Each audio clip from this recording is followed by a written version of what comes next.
11:10 கைவல்ய நவநீதம். கைவல்ய நவநீதம் பாயிரம். பொன்னிலம் மாதராசை பொருந்தினர் பொருந்தார் உள்ளம் தன்னில் அந்தரத்தின் ஜீவ சாட்சி மாத்திரமாய் நிற்கும் எந்நிலங்களினும் மிக்க எழுநிலம் அவற்றின் மேலாம் நன்னிலம் மருவும் ஏக நாயகன் பதங்கள் போற்றி. ஈன்றளித்தழிக்கும் செய்கைக்கு ஏதுவாம் அயனாய் மாளாய் ஆன்ற ஈசனுமாய் தானே அனந்த மூர்த்தியுமாய் நிற்கும் பூன்ற முத்தனுமாய் இன்ப புணரி ஆதவனாய் நாளும் தோன்றிய விமல போத சொரூபத்தை பணிகின்றேனே. எவருடை அருளால் யானே எங்கு மாம்பிரமம் என்பாள் கவருடை புவனமெல்லாம் கற்பிதம் என்று அறிந்து சுவரிடை வெளிபோல் யான் என் சொரூப சுபாவமானேன். அவருடை பதும பாதம் அனுதினம் பணிகின்றேனே. என்னுடை மனது புத்தி இந்திய சரீரமெல்லாம் என்னுடை அறிவினாலே இரவி முன் இமமேயாக்கி என்னுடை நீயும் நானும் ஏக்கமின்றைக்கியம் செய்ய என்னுடை குருவாய் தோன்றும் ஈசனை இறைஞ்சினேனே. அந்தமும் நடுவும் இன்றி ஆதியும் இன்றி வான் போல் சந்ததம் ஒளிரும் ஞான சர்க்குரு பாதம் போற்றி. பந்தமும் வீடும் காட்ட பரந்தனுள் பார்க்க மாட்டா மந்தரும் உணருமாறு வஸ்து தத்துவம் சொல்வேனே. படர்ந்த வேதாந்தம் என்னும் பார்க்கடல் முண்டு முன்னூர் குடங்களில் நிறைத்து வைத்தார் உறவர்கள் எல்லாம் காட்சி கடைந்தெடுத்தளித்தேன் இந்த கைவல்ய நவநீதத்தை. அடைந்தவர் விடைய மண் தின்று அலைவரோ பசியிலாரே. முத்தனை வெங்கடேச முகுந்தனை எனையாட்கொண்ட கத்தனை வணங்கி சொல்லும் கைவல்ய நவநீதத்தை தத்துவ விளக்கம் என்றும் சந்தேகம் தெளிதல் என்றும் வைத்திரு படலமாக வகுத்துரை செய்கின்றேனே. இந்த புத்தகத்தில் இருக்கிற பாடல் முதல் பாடல், தத்துவ விளக்கப்படலம் முதல் பாடல். நித்திய அனித்தியங்கள் நிர்ணயம் தெரிவிவேகம் மத்திய இகபரங்கள்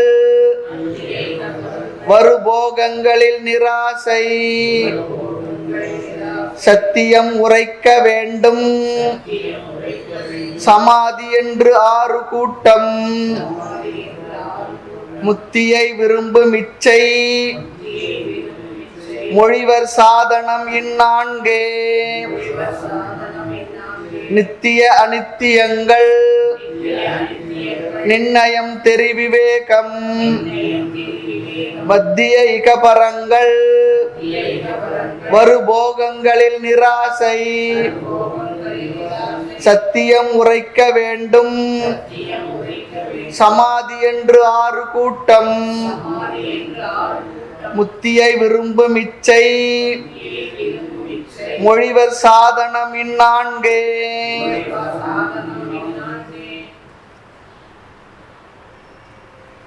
உண்மையான விடுதலையை விரும்புபவர்கள் இந்த 4 சாதனங்களை முக்தி அடைவதற்குரிய தகுதியாக சொல்வார்கள் என்று சொல்லுகின்றார். என்னன்னு பார்ப்போம். நித்திய அனித்தியங்கள் நிர்ணயம் தெரிவிவேகம். இந்த உலகத்தில் எது உண்மை, எது நித்தியம், எது அழிவது, எது அழியாதது என்ற தெளிவு இருக்கணும்னு சொல்ற. நித்திய அனித்திய நிர்ணயம் சொல்ற. நிர்ணயம் சொல்லி சொன்னா நிச்சயம் செய்து. ஒரே ஆச்சாரி சொல்றார், நித்தியம்னா ஆத்மா, அனித்தியம்னா தேகாதி பிரபஞ்சன் ஒரே வார்த்தை சொல்லிட்டு. ஆத்மாவை தவிர்த்த மீதி எல்லாம் அனித்தியம், அழியக்கூடியது, மாறக்கூடியது சொல்லிச்சு. இந்த தெளிவு இருக்கணும். நிர்ணயம்னா நிர்ணயம் செய்திருக்கணுமா, முடிவு செய்திருக்கணும்னு சொல்ற. கனவு என்று துணிந்தான் ஒரு இடத்துல சொல்லுவார். இதுதான்பா அது கிளியரா இருக்கணும் அப்படி சொல்றாரு. ரெண்டாவது அதுல சந்தேகமே இல்லை. ஆக நித்தியம் சொல்லி சொன்னா ஆத்மா, ஆத்மா என்பது நாசமற்றது, சென்ற வகுப்புல பார்த்தோம். அழிவற்றது, மாற்றமற்றது, செயலற்றது, இதுதான் நிர்ணயமான்னு சொல்லி சொல்றார். ஆத்மா தான் என்றும் இருப்பது நித்தியமான. அனித்தியம் சொல்லி சொன்னா அனாத்மா, ஆத்மாவுக்கு வேறாக இருப்பது அனாத்மா. அதெல்லாம் என்னவா இது? அதே போல எதிர் சொல் போட்டுக்கணும். அழிவுடையது, செயல் உள்ளது, கர்ம ரூபமா இருக்கின்றது, ஓயாமல் செயல் புரிஞ்சுக்கிட்டு இருக்கிறதா. அது மட்டும் இல்லை, அது மாறிக்கொண்டே இருக்கு சொல்றார். இந்த உலகத்துல நாம பார்க்குற பொருள் ஏதாவது ஒன்று மாறாம அப்படியே இருக்கா? நம்ம உடலே அப்படி இல்லையே. நேற்று பார்த்தது இன்னைக்கு இல்லை, மாறிக்கிட்டே தான் இருக்கு, மாறிக்கிட்டே. ஆக நித்திய அனித்திய வஸ்து விவேகம், இது ரொம்ப முதல்ல இருக்க வேண்டிய ஒரு பண்பு சொல்றாங்க, ஒரு தகுதி அல்லது ஒரு பக்குவம், குவாலிஃபிகேஷன். ஆக நித்திய வஸ்துவை பற்றிய அறிவு, அனித்திய வஸ்துவை பற்றிய தெளிவு, இந்த ரெண்டும் சேர்ந்து இருக்கணும். அதுதான் நித்திய அனித்திய வஸ்து விவேகம் சொல்லி தத்துவ போதத்தில் சொல்லுவோம். எது நிலையானது, எது நிலையற்றது, அதை பிரித்தறிந்து தெரிந்து கொள்ளுது, தெளிவாகவும் இருக்க அதை நிர்ணயம் செய்து தெரிந்து கொள்ளணும் சொல்றார். எதன் மூலமாக என்றால் 3 விதமா குழு கொடுக்குறார். அதை தெரிஞ்சுக்கிறதுக்கு ஆராய்ச்சி பண்றது நமக்கு வேணுமே. சுருதி நூல்கள் மூலமாக, உபநிஷதங்கள் எல்லாம் சொல்றது நித்தியத்தை பற்றி அனித்தியத்தை பற்றி தெளிவா சொல்ற. ஆகமேன பரீட்சா, ஆதிசங்கர் கட்டோபனிஷத்து ரொம்ப அழகா சொல்லுவார். எப்படி பரீட்சை பண்ணணும்? ஆகமேன பரீட்சா, நமக்கு கொடுக்கப்பட்ட சாஸ்திர நூல்கள் மூலமாக எது நித்தியம் என்றும் அனித்தியம் என்றும் தெரிந்து கொள்வதற்கு உபயோகப்படுகின்ற நூல்கள். அதன் மூலமாக அதுவும் நிறைய சொல்லியிருக்கு நமக்கு, எது நித்தியம் எது அனித்தியம் என்று. அடுத்து அனுமானேன பரீட்சா, யுக்தி மூலமாக யோசித்து புரிஞ்சுக்கணுமா எது நித்தியம் எது அனித்தியம். அடுத்து அனுபவேன, நம்முடைய அனுபவமும் சொல்றது. நம்ம வாழ்நாளில் பார்த்துருக்கிறோம் எவ்வளவு பேர்கள், எவ்வளவு விஷயங்கள், எவ்வளவு பொருள்கள், எல்லா சூழ்நிலைகள் எல்லாம் என்னன்னா போயிட்டு ஆராய்ச்சி செய்து பார் சொல்றார். ஆகவே இந்த நிர்ணயம் என்ன பண்றதா, நம்ம மனதுல ஒரு நிச்சயத்தை கொடுக்கின்றதா. இதுதான் உண்மை, இது உண்மை அல்லாது என்ற ஒரு நிச்சயத்திற்கு நம்மை வரவழைக்கின்றது. இல்லைன்னா சந்தேகப்படுவோம். சில நேரம் நமக்கு தெளிவா இருக்கும், மற்றவங்களுக்கு கேட்போம் இது சரியா இது உண்மையான்னு சொல்லி பிற இடத்த கிளாரிஃபை பண்ணுவோம். இங்க நமக்கு கிளாரிஃபை பண்றதுக்கு சுருதி இருக்கின்றது, யுக்தி பூர்வமா அனுமானத்தினால பார்க்கலாம், உன் அனுபவம் கூட சொல்லுமப்பா அப்படி சொல்லி சொல்றார். அடுத்து இந்த உலகம் மட்டும் இல்லை, இன்னொன்னு சொல்றார். நல்ல காரியங்கள் செய்து புண்ணியத்தை சேர்த்து, புண்ணியத்தினால நம்ம சில விஷயங்கள் அடையிறோம் இந்த உலகத்துல. அதுவும் கூட என்னன்னா அதுவும் கூட அனித்தியம் தான் சொல்றோம். அதுக்கான புண்ணியமே செய்ய மாட்டேன், நல்ல காரியம் செய்ய மாட்டேன்னு சொல்ல வேண்டாம். இது வேதாந்த மாணவனுக்கு சொல்ற கிளாரிட்டி, அது ஞாபகம் வச்சுக்கணும். எந்த இடத்துல யாருக்கு சொல்லப்படுகின்றது சொல்லி பார்க்கணும், எந்த தகுதியுடைய யாருக்கு இது இந்த விஷயம் பொருந்துன்னு பார்க்கணும். எல்லாருக்குமே மொத்தமா இல்லை இல்லையா? ஆக இகபர லோகங்கள் எல்லாம் அனித்தியம் சொல்றார். எதனால? எதெல்லாம் செய்யப்பட்டதோ செய்யப்பட்டது எல்லாம் அனித்தியம் சொல்றார். எது கிருதகம் தது அனித்தியம், அப்படி ஒரு லட்சணம் சொல்றாங்க. அப்போ இந்த உலகமே என்னன்னா படைக்கப்பட்டது தானே. நம்ம எனக்கு தெரியல என்ன, பல லட்சம் வருஷத்துக்கு முன்னாடி படைக்கப்பட்டது, இன்னும் எவ்வளவு நாள் இருக்குன்னு தெரியாது, அப்புறம் அழியத்தான் போறோம். எதெல்லாம் செய்யப்பட்டதோ எல்லாம் அனித்தியம். காரணம் கிருதகத்வாத், உண்டு செய்யப்பட்ட ஆத்மா என்ன, உண்டு செய்யப்படாதது, செய்யப்படாதது ஆத்மா என்றும் இருப்பது நித்தியமான. ஆனா உலகத்தில் நிறைய பேர் என்ன நினைச்சிருக்காங்க, இதையே ஸ்ரேயஸ், இதையே உண்மையானது உயர்வானது என்று நினைத்துக் கொண்டிருக்கின்றார்கள். அப்படி நினைச்சா என்ன ஆவான்னு சொன்னா மீண்டும் மீண்டும் பிறப்பான்றார். சரி, ஆக இந்த உலகத்துல பார்க்குறோம், எவ்வளோ பெரிய விஷயமானாலும், எவ்வளோ பெரிய ஆளா இருந்தாலும், எப்படிப்பட்ட வாழ்க்கை இருந்தாலும், சக்கரவர்த்தியா இருந்தாலும் ஒரு நாளைக்கு என்ன ஆகணும், போய்தான் ஆகணும். இன்னொன்று இருக்கு, போகும்போது எதனா எடுத்துக்கிட்டு போக முடிஞ்சிருந்தா இந்த உலகத்துல இன்னைக்கு ஒரு பொருளும் இருந்திருக்கா, உலகமே இருந்திருக்கா, எல்லாம் கொண்டு போயிட்டு இருப்பாங்க. ஒன்றும் கொண்டும் போக முடியாது. ஆமா இல்லையா? முடி சார்ந்த மன்னர் முடிவில் ஒரு பிடி சாம்பலாய். இப்போ கொரோனா பீரியட்ல எதுனா ஆச்சுன்னா என்ன ஆகுதுன்னா, நாம கிட்ட கூட போக முடியல, ஒரு சொம்புல போட்டு கொடுத்துட்றான்றான், அது கூட யாருடைய தெரியலன்றான். அந்த கதியில இருக்கு. முடிசார்ந்த மன்னரும் முடிவில் ஒரு பிடி சாம்பலாய் வந்து போயிடுறாங்க. அடுத்து நாம வாங்கிய பொருள்கள், நம்முடைய உறவுகள், ஒரு சூழ்நிலை, இந்த உடல் எல்லாம் அனித்தியம்தான், மாறிக்கொண்டே இருக்கின்றது. ஆகவே என்ன சொல்றாருன்னா, கொஞ்சமாவது நித்தியத்தை பற்றிய அறிவு நமக்கு வரணும். எப்ப பார்த்தாலும் அனித்தியத்தை நினைத்து கொண்டிருக்க கூடாதுன்னு சொல்லி சொல்றாரு. நில்லா பொருளை நினையாதே, அதுக்காக தாய்மன்னர் சொல்றார். நில்லாத பொருளை பற்றி நிறைய எதுக்கு நினைச்சுக்கிட்டு இருக்கு, அதுதான் நில்லாதச்சு. அது வேண்டும் உபயோகம், ஆமா உபயோகப்படுத்திக்கோ, அதுக்காக அதையே நினைச்சுக்கிட்டு இருக்காது, அது இல்லாத போயிடும். நீயே நினைக்கிற நீயே இல்லாத போக போறப்பா. அதுக்காக காரியம் எல்லாம் செய்யாம இருக்கலாம், ஆசையா செயல்கள் செய்யலாம், காரியங்கள் செய்யலாம். ஆனா அதுல ஒரு கவனம் இருக்கணும். என்ன கவனம்? அதனுடைய வரையறையை புரிந்து கொள்ள வேண்டும். அதனுடைய வரையறை லிமிட்டேஷனை புரிஞ்சுக்கணும். புரிந்து கொண்டு நாம காரியங்களை செய்யணும் இல்லையா? எனவே ரொம்ப அழகா சொல்றார், அனுபவபூர்வமான இந்த அனித்திய உண்மையை என்ன பண்ணணுமா? நம்புறேன்னு சொல்லக்கூடாது, நம்புகிறேன்னு சொல்லக்கூடாது. அதுதான் உண்மை என்று உணர்ந்து இருக்கணும் மனசுல. ஏதோ சொல்றாங்கப்பா நம்புறேன் அப்படின்லாம் இல்லை. இந்த வேதாந்தம் படிக்க வந்த மாணவனுக்கு, மோட்சம் வேண்டும் என்று கருதுபவனுக்கு, இந்த உலக துன்பங்கள் இருந்தால் விடுதலை பெற வேண்டும் என்று கருதுபவனுக்கு இதுதான் உண்மை என்று தெளிந்து இருக்கணும்னு சொல்றாரு. அவ்வளவுதான், நம்புறேன்னு சொல்றது இல்லை. காரணம் என்ன சொல்றாருன்னா, தினம் தினம் பார்த்துக்கிட்டு இருக்க, நடந்துகிட்டு இருக்கு, அதை நம்புறேன்னு சொல்றது அதுதான் இப்ப அனுபவம், அதுதான் உண்மை. தினமப்பி ரச்சனி சாயம் பிராத்தக, அன்றாட இரவு காலை மாலை மாறி வந்துகிட்டே இருக்கு. குளிர்காலம் வருது, வெய்ய காலம் வருது, மழை காலம் வருது, போயிட்டே இருக்கு.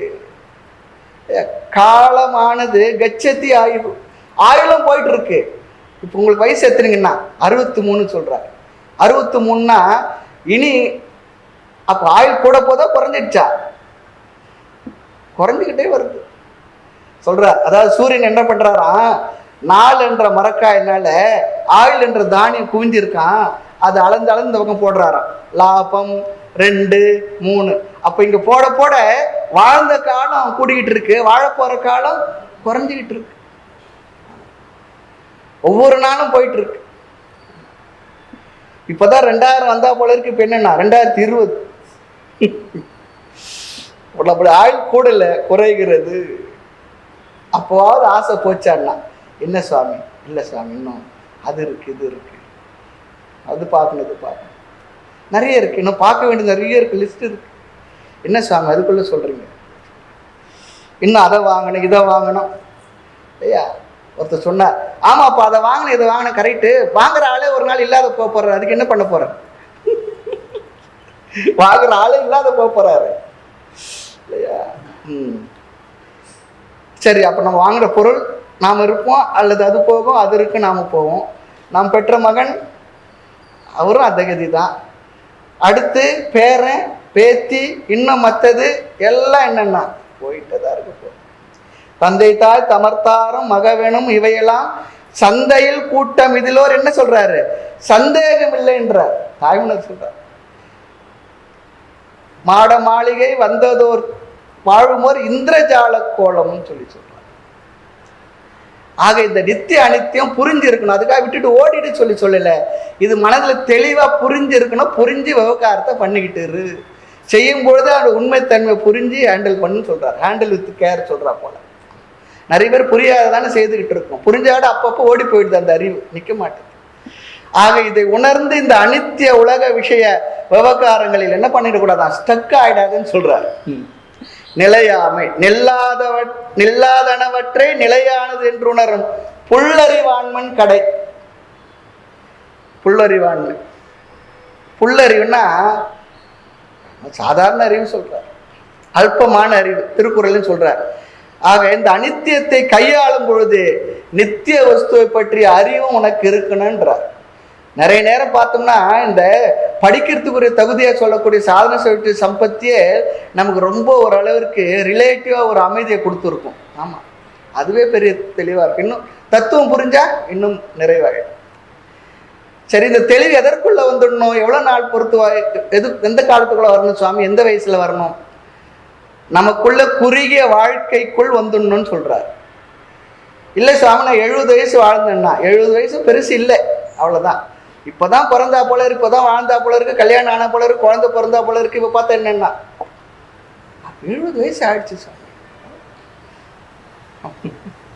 அதனால அன்றறிவாம் என்னாத அறம் செய்க.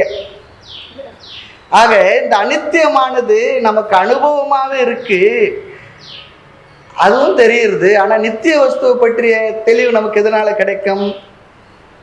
சாஸ்திரம் சொல்லி கொடுக்கிறது, மகான்கள் பெரியவர்கள் நமக்கு சொல்லி கொடுக்கின்றார். அதுல நமக்கு என்ன வேணும்? ஒரு நம்பிக்கை வேணும் சொல்ற. அப்படி சொல்ற அந்த வாக்கியங்கள்லாம் என்னன்னா ஆப்தர் வாக்கியம். ஆப்தர் வாக்கியம்னா அனுபவம் உள்ள பெரியவர்கள் தெளிவாக புரிந்து சொன்ன வார்த்தைகள். நம்ம வீட்டில் தாத்தா பாட்டி அம்மா அப்பாலாம் சொன்ன வார்த்தையில இப்போ நினைப்போம், என்ன சொல்லுவோம்? எவ்வளோ தெளிவாக சொன்னாங்க, நான் அப்போ அதை யோசிக்கலைங்க, புரியலைங்கன்னு சொல்லி. ஆப்தர் வாக்கியம்னா பெரியவர்கள் மகான்களுடைய வார்த்தை, அனுபவ வார்த்தை. அதை நம்பி நாம் இந்த அனித்திய விஷயத்தை பற்றி ஏற்றுக்கொள்ளணும்னு சொல்றார். ஆக இந்த அனித்தியத்தை பற்றிய அனுபவ ஞானம் விவேகிக்கு எப்பவுமே தெளிவா கிளியரா இருக்குமா. இன்னொருத்தர் சொன்னார், சாமி இது அப்படி புரியறதுக்கே புண்ணியம் இருந்தாதான் இது புரிஞ்சு இருக்குன்ற. அதுக்கும் ஒரு புண்ணியம் இருக்கணுமா. புண்ணியம் இருந்தாதான் அனித்தியத்தை பற்றி தெளிவே அவனுக்கு வரும். வாழ்வினுடைய பல சிக்கல்களுக்கு காரணம் இந்த நிலையாமை தான். அது புரியறது இல்லை, நிலையாமையே புரியாதது தான். உணர்ந்தால் நல்ல பல காரியங்களை செய்வோம், அதுல மாட்டிக்க மாட்டோம், அமைதியாகவும் சந்தோஷமா நிறைவாகவும் வாழ்க்கையை நாம நடத்திக்கிட்டு இருப்போம். அப்படி இல்லைன்னா என்ன ஆகும்? இருக்கிறதெல்லாம் எனக்கு தான் வேணும், எனக்கு தான் வேணும், எல்லாம் எனக்கு தான் வேணும் இல்லையா? அப்படி வந்தவங்க எல்லாம் போகாம இந்த உலகத்துல நின்றுட்டுன்னு வச்சுக்கோங்களேன், வந்தவரெல்லாம் தங்கிவிட்டால் பூமியில் இடமே எதுலாம். நல்ல அழகான வார்த்தை. பூமியில் இடமே இருக்காது, இந்நேரம் இருந்திருக்காது. எல்லாம் இருந்தான்னு வச்சுக்கலாம். நம்மளுடைய 10, 20 தலைமுறை, 40 தலைமுறை எல்லாம் வயசானல இருந்து எப்படி இருக்கு? எல்லாம் அப்படிதான் இருக்கும். ஒரு மாதிரி நல்லா இருக்கும் பார்க்கறதுக்கு. நம்ம உடம்பே பார்க்கறது சகிக்க முடியல, இப்போ ஒரு மாதிரி ஆயிடுது.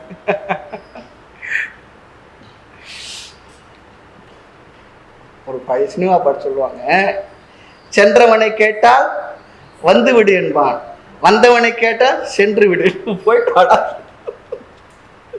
நல்ல வரிகள் தான்.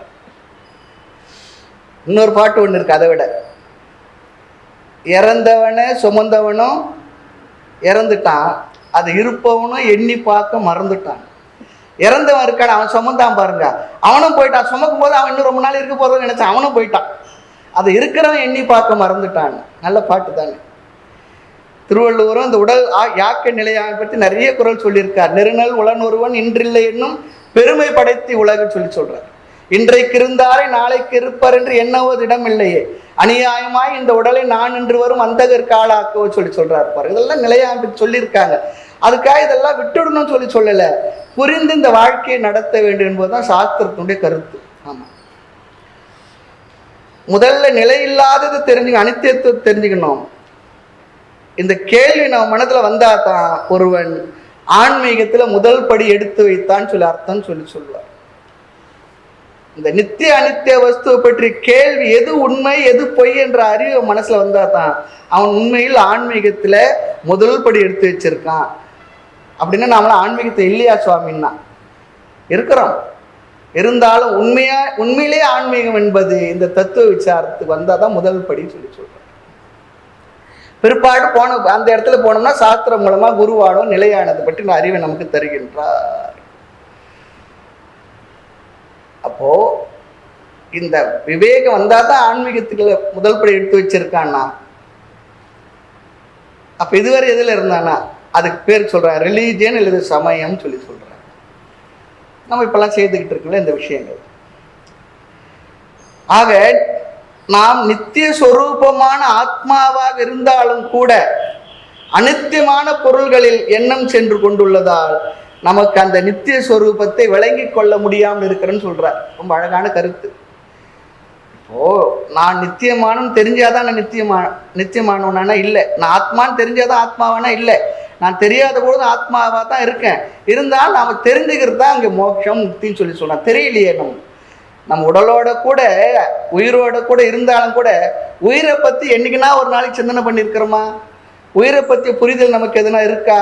நான் ஆத்மான்ற அறிவு நமக்கு இருக்கா? அது மட்டும் இல்லை, மனசோட கூட இருந்தாவே மனசுனா என்னன்னு தெரியல, அப்புறம் தான் உயிர்னா என்னன்னு தெரியுது. மனதுன்னா என்ன, புத்தின்னா என்ன, இந்த விவகாரங்கள் என்ன, நான் என்ன பண்ணிக்கிட்டு இருக்கேன், என்னது இது, தூங்குறேன் எந்திரிக்கிறேன், இதெல்லாம் வாழ்க்கையில் இதெல்லாம் என்ன இது, இதெல்லாம் அர்த்தம் என்ன தெரியுதா என்ன? தெரியாமல் ஏதோ ஓடிக்கிட்டு இருக்கோம். ஆக வேதாந்தத்தில் முதல் பகுதி விவேகம். என்ன விவேகம்? நித்திய அனித்திய வஸ்து விவேகம். இந்த விவேகத்தினுடைய பலன் ரெண்டு பலன் இருக்கு. முதல் பலன் என்னன்னா, எது உண்மை நித்தியம் என்று தெரிந்து கொண்டோமோ அந்த நித்தியத்தை நாடுவது, அனித்தியத்திலிருந்து விலகுவது. அனித்தியம் என்று தெரிஞ்ச பிற்பாடு அதுல இருந்து விலகுவது. பொய் என்று அறிந்த பிற்பாடு என்ன பண்ணணும்? அது விலகி விடுவது. ஆனா மனசு எப்படிப்பட்டதா இருக்கு? நான் தாய்மொழி சொல்றார், பொய்யென்று அறிந்தும் என்னை போக ஒட்டாது ஐயா இந்த வையங் கனமயக்கம் மாற்றாய் பராபரம். பொய் நல்லா தெரியுது, அது பின்னாலே போயிட்டு இருக்குன்றார். ஆக அனித்தியத்திலிருந்து விலகல், அதுக்கு பேர் தான் அடுத்த பண்பு வைராகியம். அனித்தியத்தில் நாட்டம்.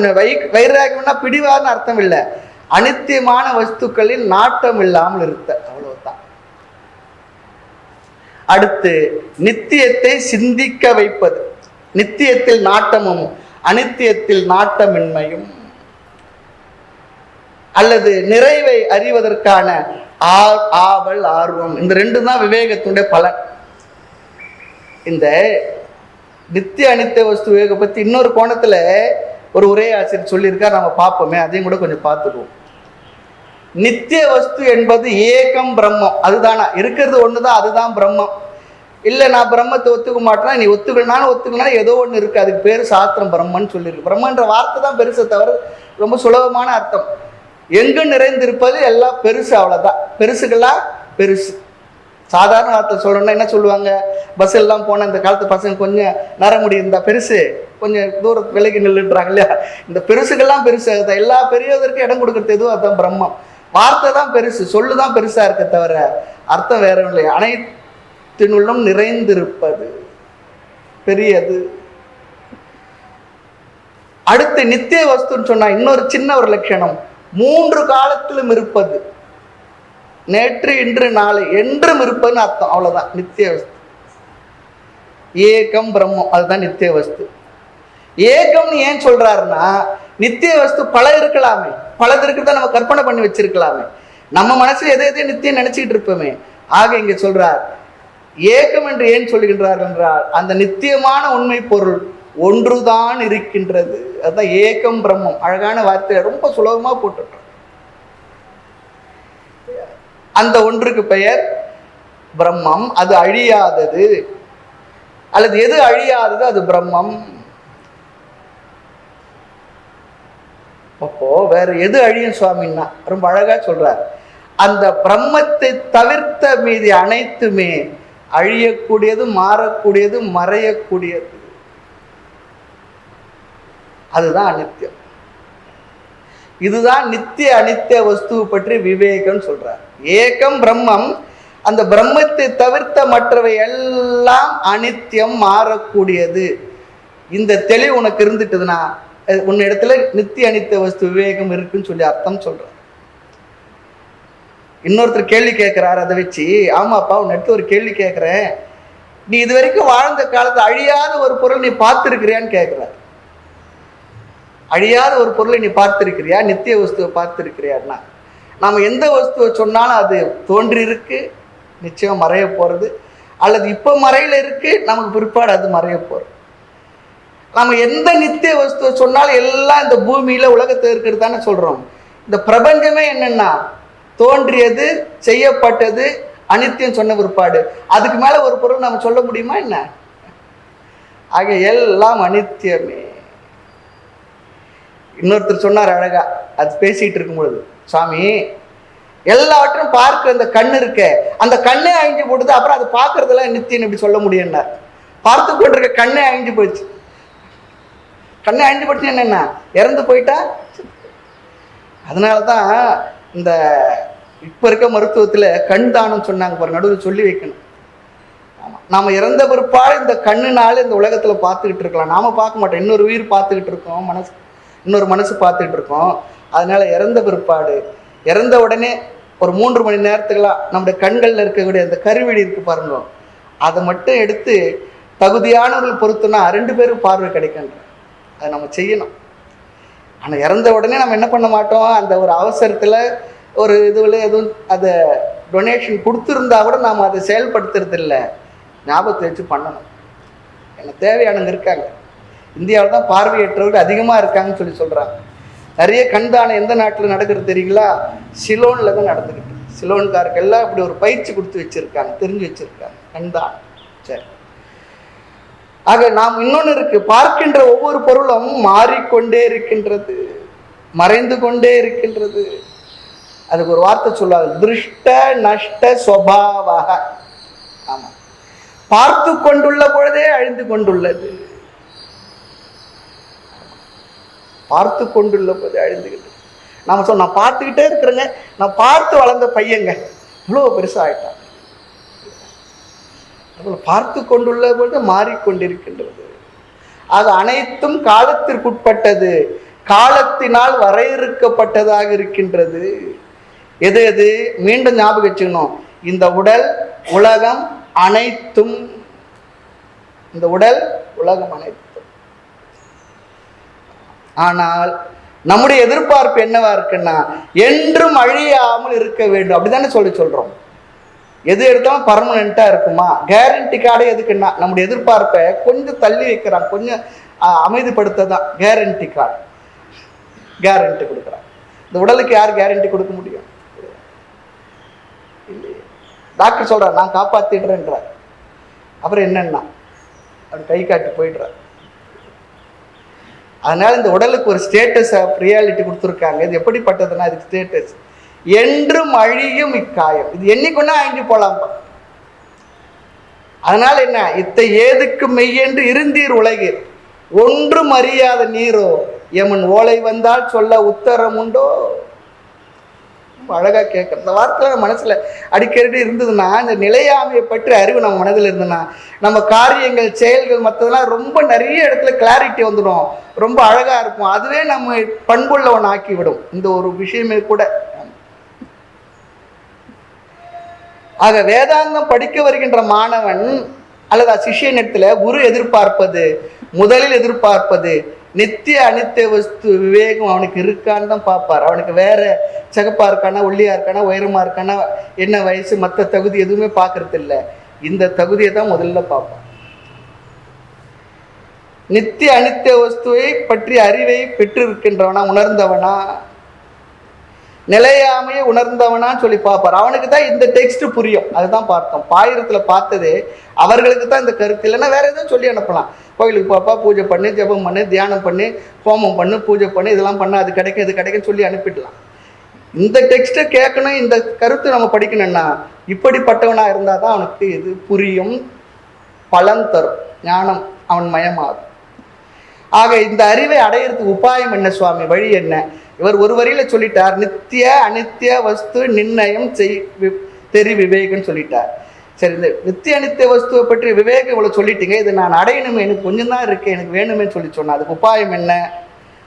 முதல்ல அதை பற்றி சொல்லுகின்ற ஸ்ருதி ஸ்மிருதி போன்ற நூல்களை கொஞ்சமாவது படிக்கிறது, சாஸ்திரங்களை படிக்கிறது. ஐன்ஸ்டீன் சொன்னார், ரிலேட்டிவிட்டி தியரி சொன்னார். ரிலேட்டிவிட்டி தியரின்னு என்னென்னா, எதுவுமே நிலையா இல்லை, எல்லாமே ரிலேட்டிவ் தான் சொல்லி சொன்னார். அது உபநிஷத்துன்னு சொல்லியிருக்கு, எல்லாமே ரிலேட்டிவ் தான். அப்போ நம்ம ரிலேட்டிவ் இருக்காங்க, அவங்களே என்னென்னா அவங்களும் ரிலேட்டிவ்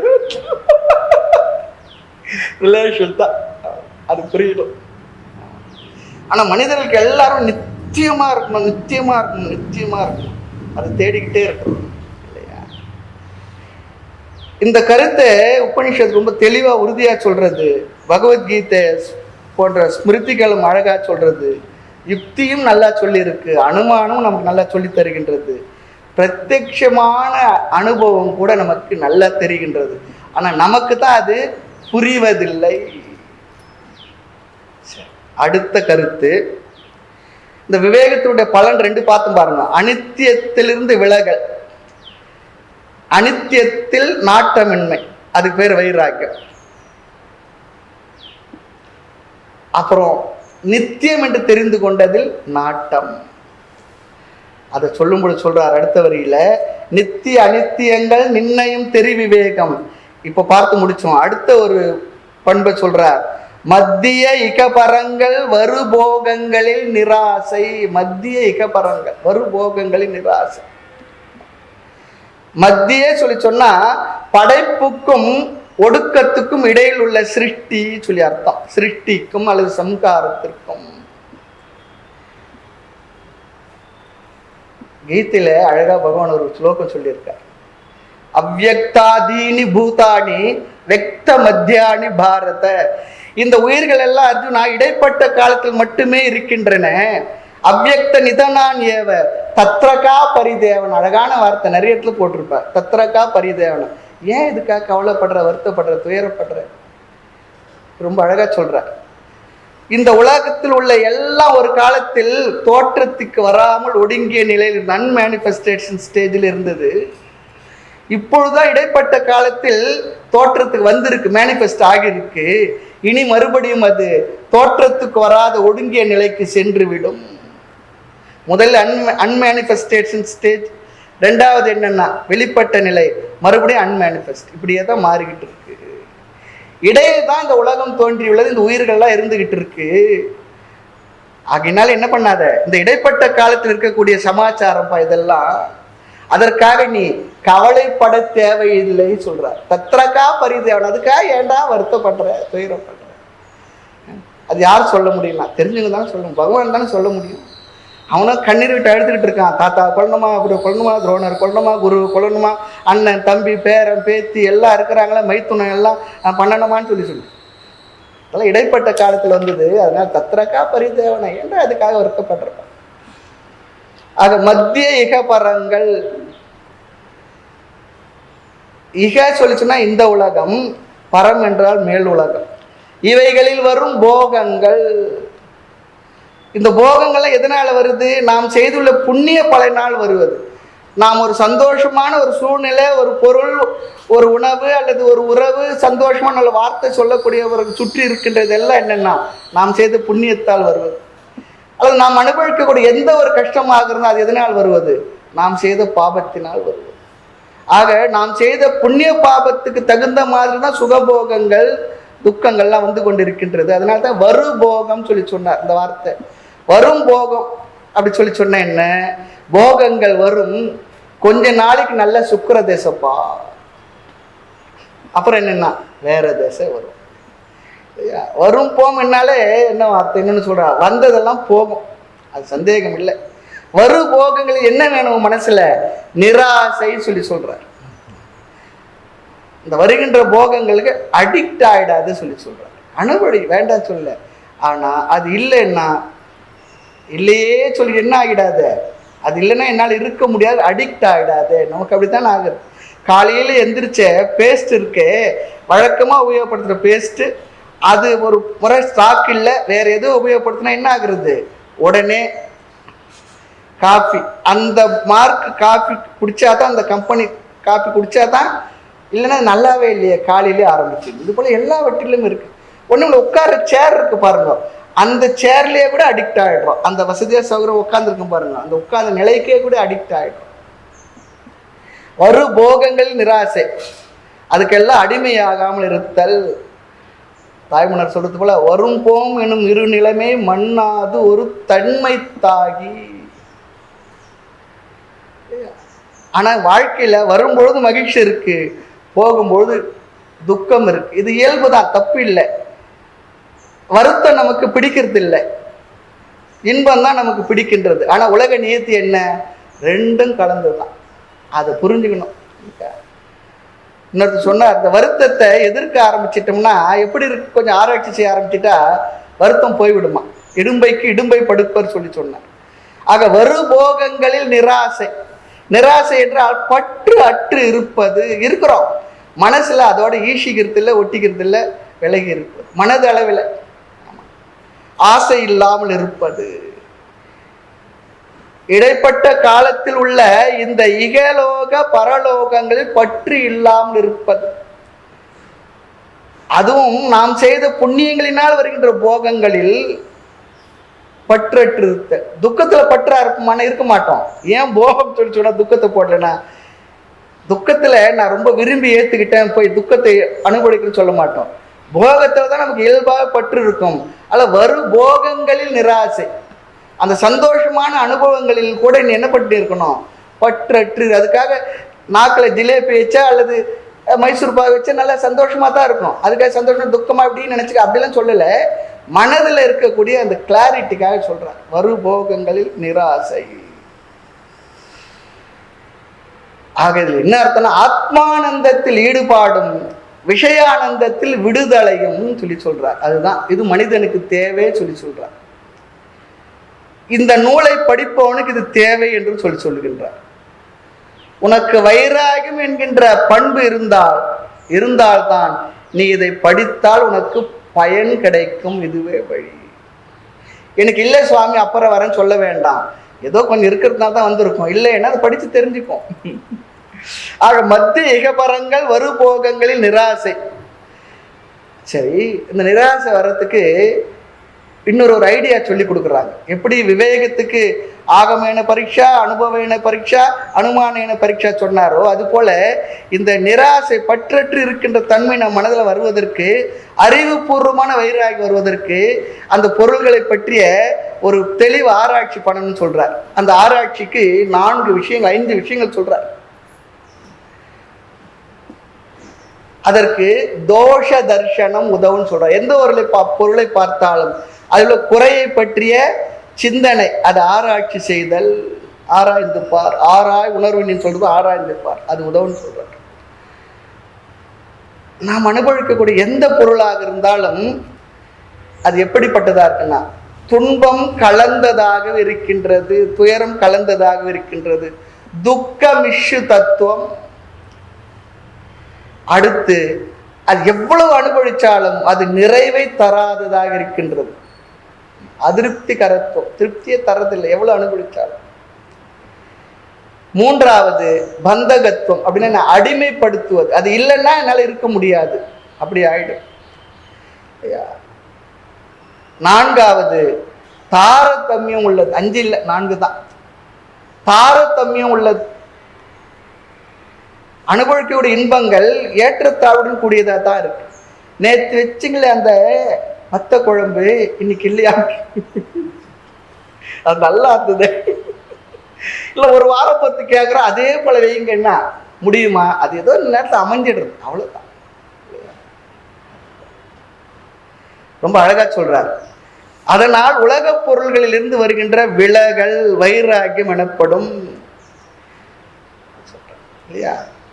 இந்த உலக பொருள் மட்டும் இல்ல, பிரம்மலோக பரியந்தம் நிறைய புண்ணியம் உபாசனைலாம் செய்து இறந்த பிற்பாடு நாம் அடைகின்ற உலகமாக சாஸ்திரம் சொல்லுகின்ற ஒரு 100 ஸ்டார் 1000 ஸ்டார் ஹோட்டல் சொல்றாங்க பாருங்க, அது போல சௌகரியங்கள் உள்ள பிரம்மலோகம் இருக்கே, அந்த வர்ணனை பார்த்தா அப்படிதான் தோணும். அது பரியந்தம் யாருக்கு வைராகியம் இருக்கின்றோ, அது கூட எனக்கு வேண்டாம் என்கின்ற அளவுக்கு யாருக்கு வைராகியம் இருக்கின்றதோ அவனே வேதாந்தத்துக்கு அதிகாரி. பிரம்மலோகமும் வேண்டான்னு சொல்றார். இந்த வைராகியம் எப்படிப்பட்ட வைராகியம் என்றால் விவேக பூர்வக வைராகியம், அறிவுபூர்வமான வைராகியம்.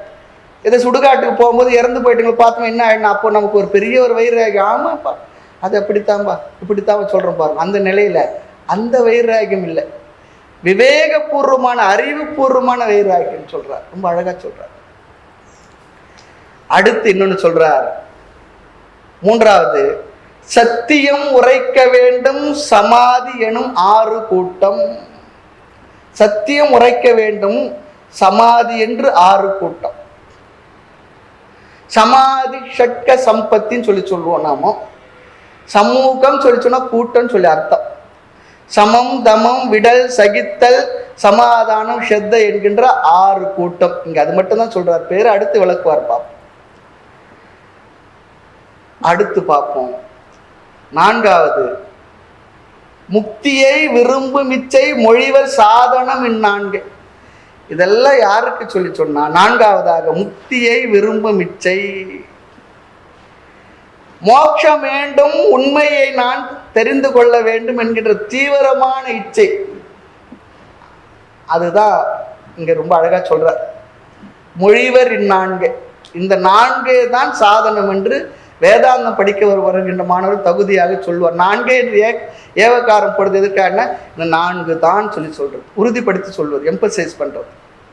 முக்தியை விரும்பும் இச்சை, உண்மையை அறிய வேண்டும், விடுதலை எனக்கு வேண்டும், மோட்சம் வேண்டும். மோட்சம்னா எதுவும் நினைச்சிடாதீங்க, பயந்துட வேண்டாம். சென்ற வகுப்புல முன்னோப்பில் சொன்னது போல, நான் இந்த வாழ்க்கையில் எப்படிப்பட்ட சூழ்நிலைகள் என்னை சுற்றி இருந்தாலும் கூட நான் அமைதியாக, நிறைவாக, ஆனந்தமாக வாழ வேண்டும், என் மனது நிறைவாக இருக்க வேண்டும். அதற்கான தேடல், அதுக்கு பேர் தான் முக்தியை விரும்புகின்ற இச்சை, முமுட்சுத்துவம். ஆனால் விவேக சூடாமணி ரொம்ப அழகா ஒரு விஷயம், ஒரு வார்த்தை சொல்லுவோம், அகங்காராதி தேகாந்தான். இந்த தேகம் முதல் கொண்டு, இந்த உடல் முதல் கொண்டு எல்லாவற்றிலும் அஜ்ஞான கல்பிதான் பந்தான். இந்த தேகம் முதல் கொண்டு எல்லாம் அறியாமையினால் என் மீது கற்பிக்கப்பட்டவைகள். இந்த உலகம் முதல் கொண்டு அப்படி கற்பிக்கப்பட்ட ஸ்வஸ்வரூப அவபோதேன, அப்படி கற்பிக்கப்பட்டதை நன்கு உணர்ந்து என்னுடைய உண்மைத்தன்மை ஸ்வஸ்வரூபத்தை அறிந்து கொள்வதன் மூலமாக அல்லது அறிந்து கொள்வதற்காக மோக்தும் இச்சா, முக்தியை அறிந்து கொள்ள இச்சை, விருப்பம். அதுதான் முமுட்சுத்துவம் சொல்றார். முமுட்சுதா, அதுதான் முமுட்சுத்துவம் என்று சொல்லப்படும். ரொம்ப அழகா சொல்ற. சரி, இந்த முமுட்சுத்துவம் எதிலிருந்து விடுபட?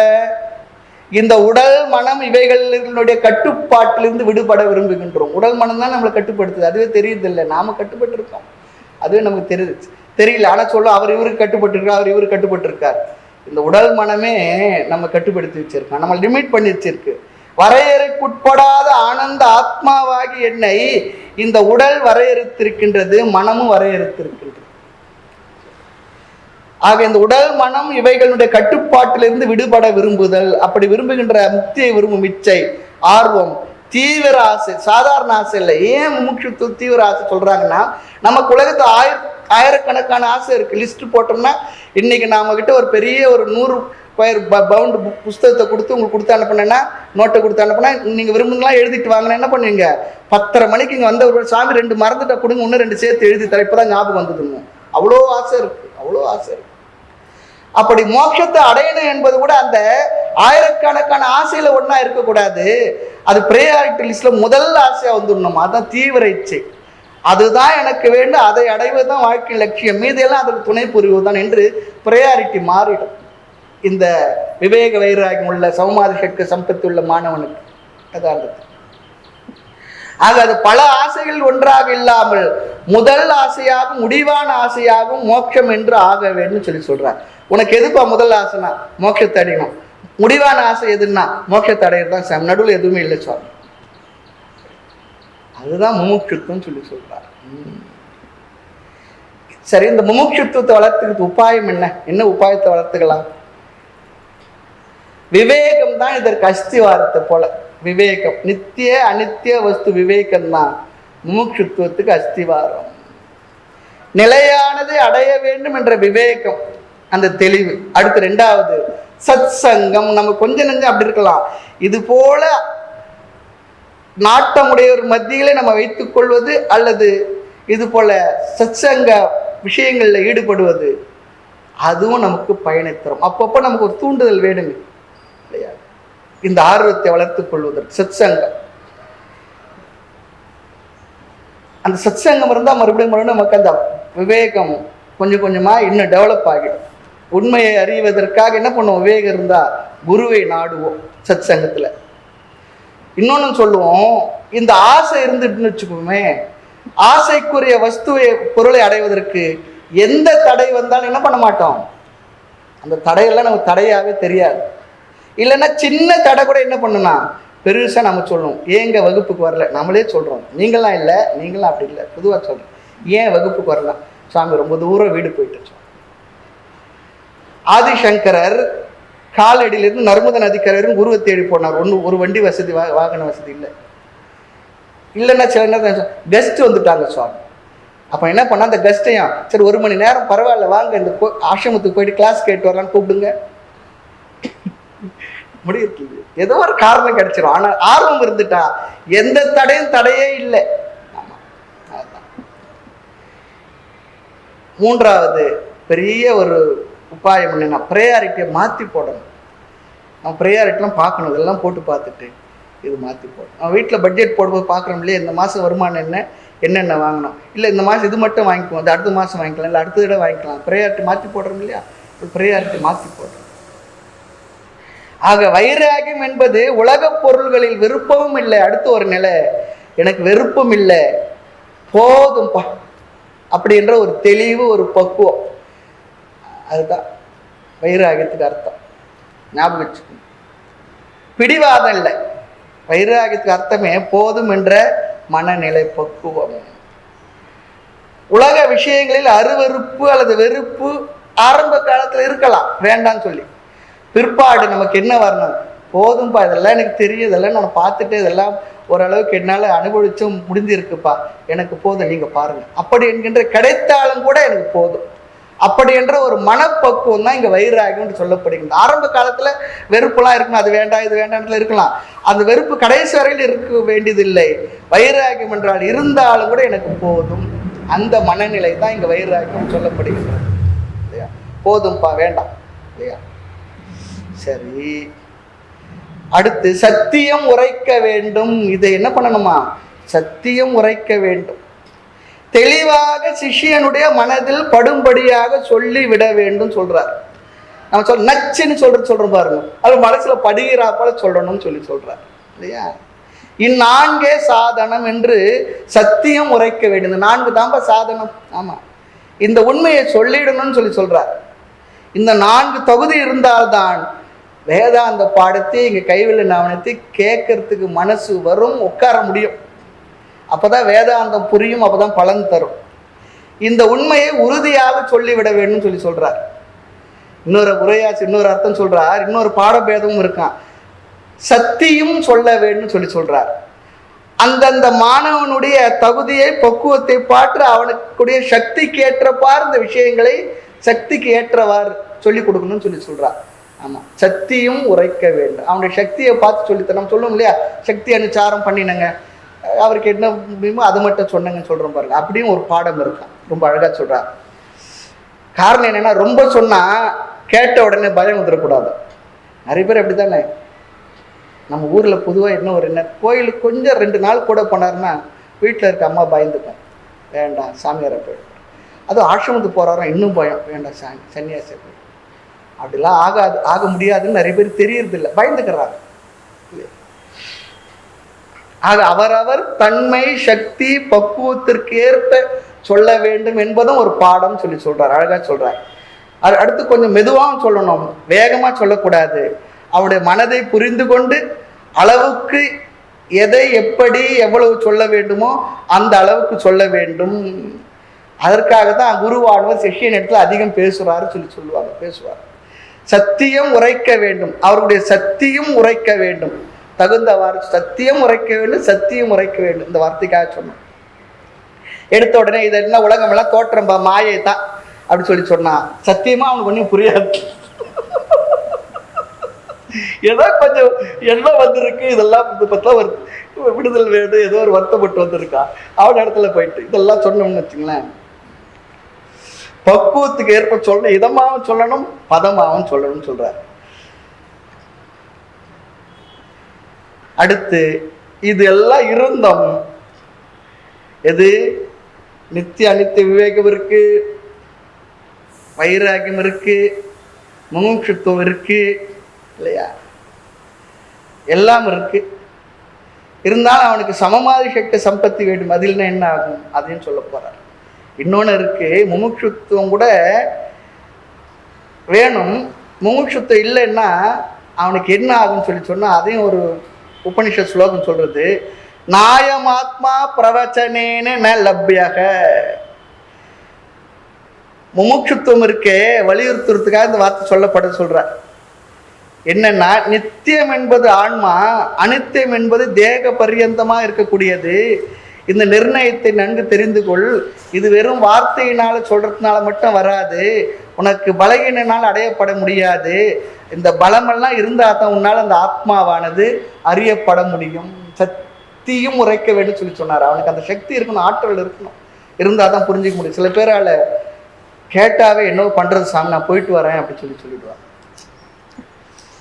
ஆக இந்த முதல் பாடலில் வேதாந்தம் படிப்பதற்கு தகுதியை பற்றி முதல் பாடலில் சொன்னார். சாதன சம்பத்தியை பற்றி ரொம்ப அழகாக சொன்னார். அதில் சாதனங்கள் பெயரை சொல்லி விவேக வைராகியத்தை விளக்கமாக சொன்னார்.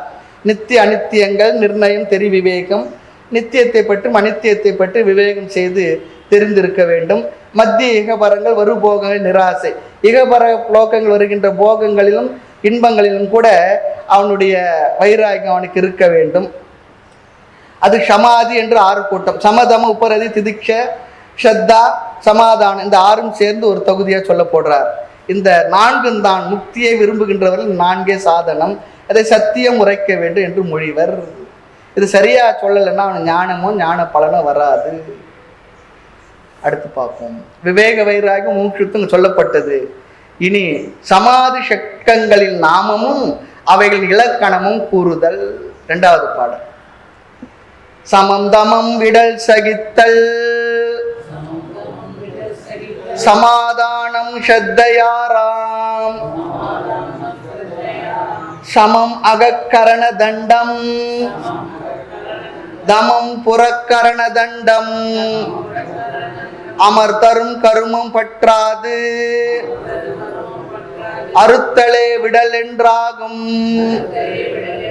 மமர் செய்யும் காமமாதி, வரின் அடக்குதல் சகித்தல்,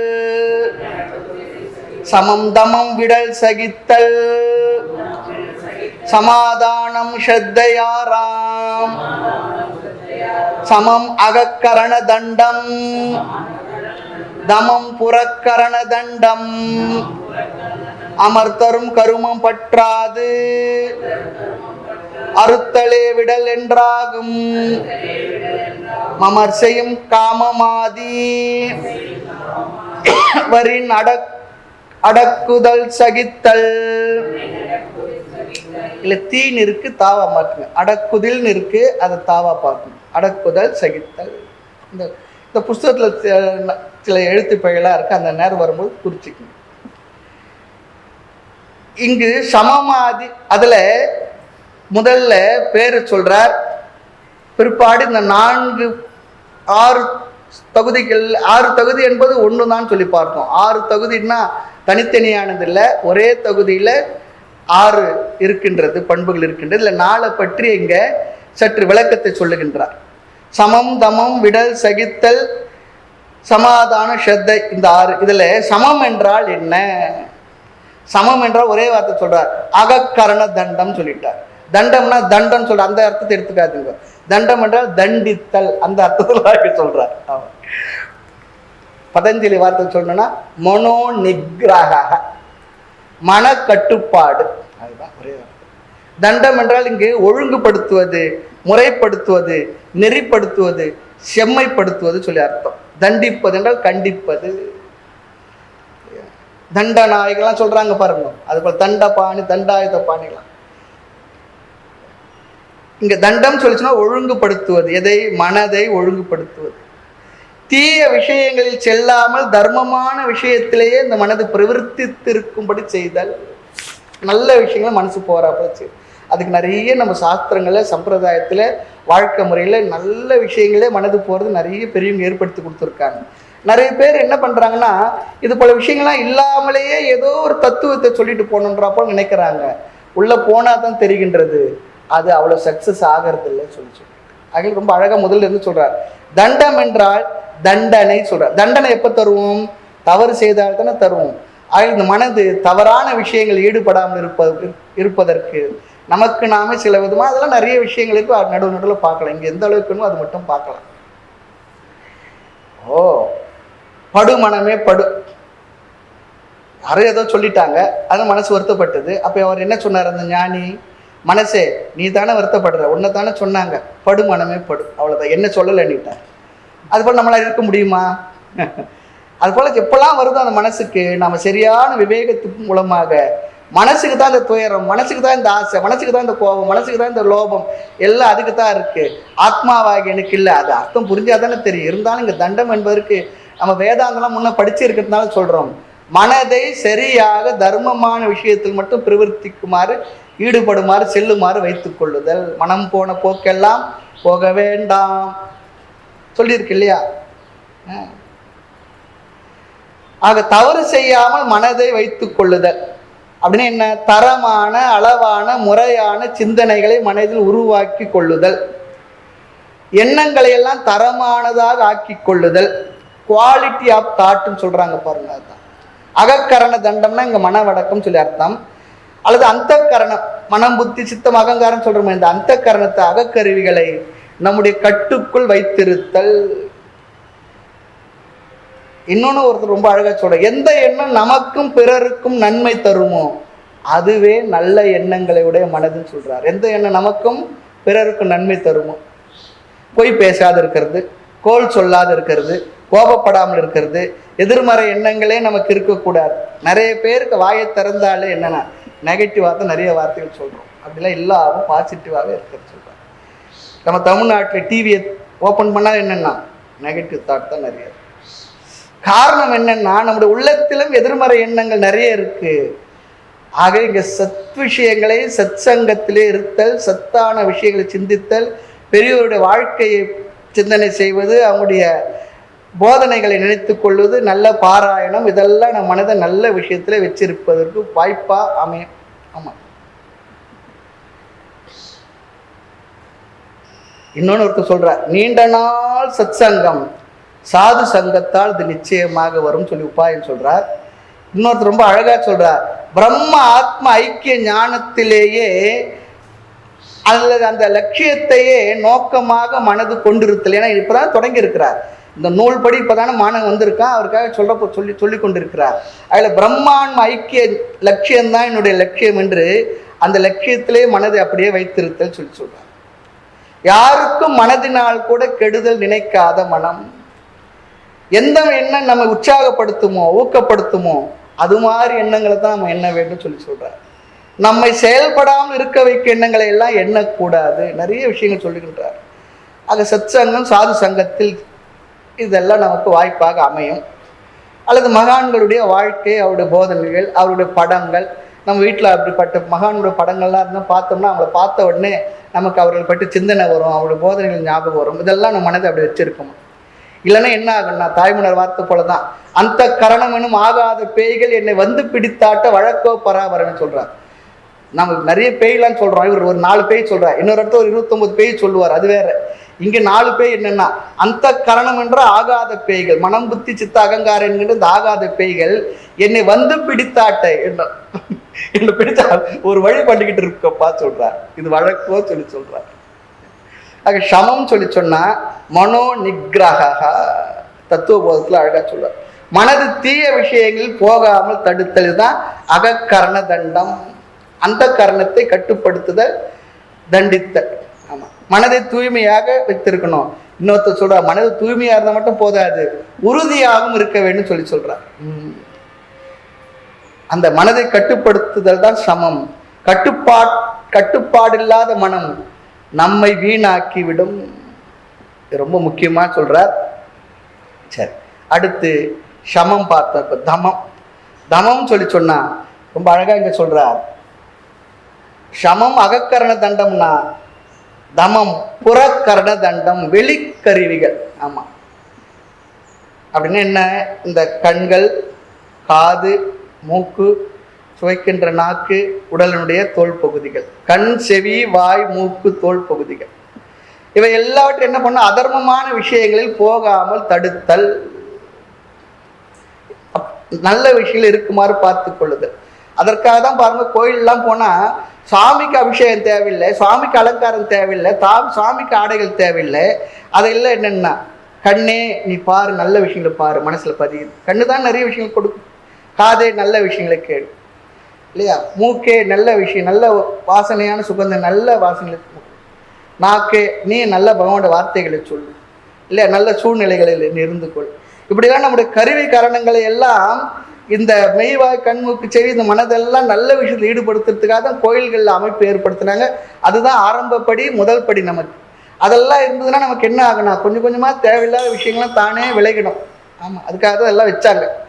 அதர்மமான விஷயங்கள் போகாமல் தர்மமாக இருக்குமாறு பார்த்து கொள்ளுதல், இந்திரிய நிகிரகம் தான் கட்டுப்பாடு. கீதையில் 4வது அத்தியாயத்தை பகவான் ரொம்ப அழகாக சொல்கிறார்.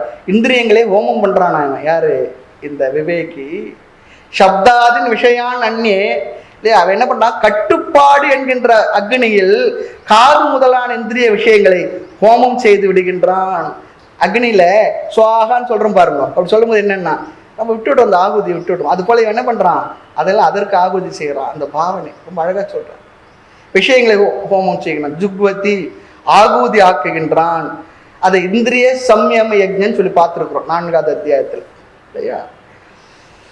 ஆக இந்திரியங்களை கட்டுப்படுத்துதல் அல்லது விஷயங்களில் இருந்து இந்திரியங்களை விளக்குதல் அல்லது ஜெயித்தல். இதுல இன்னொரு விஷயம் இருக்கு. இந்திரியங்களை நன்றாக கட்டுப்படுத்துதல் என்பது சன்னியாசிகளுக்கு அவசியம். ஆனால் இந்திரியங்களை ஒழுங்காக அளவாக கட்டுக்குள் வைத்திருத்தல் கிரகஸ்தர்களுக்கு அவசியம் சொல்றார். 2 விதமா சொல்றார். அதே ஒரு யஜ்ஞமாக சொல்றார். விஷய கிரகண யஜ்ஞம் சொல்லி சொல்வார் அந்த இடத்துல. அதை சொல்லும் பொழுது இல்லையா, அவர்களும் விஷயங்களை கிரமமாக, முறையாக, தர்மமாக, இங்கீதமாக வைத்துக் கொள்ளுதல். சன்னியாசி டோட்டலாகவே அவன் இதெல்லாம் விட்டு இருக்கணும். அல்லது நாம் எல்லோருமே மனதில் உள்ள விருப்பு வெறுப்பை ஓரளவிற்காக குறைத்து தர்மமான இந்திரிய விஷயங்களை மட்டும் அனுபவித்தல். சரி சுவாமி, இந்திரியங்கள்லாம் பகவான் எதுக்கு கொடுத்தாருன்னா அனுபவிக்க தான் கொடுத்துருக்கார். ஆனால் அது தர்மமாக இருக்குன்னு ஒரு ஸ்பீட் பிரேக்கும் போட்டு விட்டுறார். ஆமாம், அதி தீவிரமான கட்டுப்பாடு சன்னியாசிகளுக்கு. ஆகவே இங்கு தமம் புறக்கரண தண்டம் சொல்லி சொல்றார். கடைசியா ஒரு வார்த்தை, விருப்பு வெறுப்பை நீக்கி அந்த மனதுடன் இந்திரிய விஷயங்கள் சஞ்சரித்தால் அல்லது இந்திரிய விஷயங்கள் சஞ்சரித்தல். அப்படி இருந்தோம்னா மனம் தெளிவாக இருக்கும். தர்மமான இந்திரிய விஷயங்களை நாம் அனுபவிப்போம். இதுதான் இங்க தமம் என்பதில் சொல்லுகின்றார். மேலும் விஷயங்களை அடுத்த வகுப்பில் பார்க்கலாம்.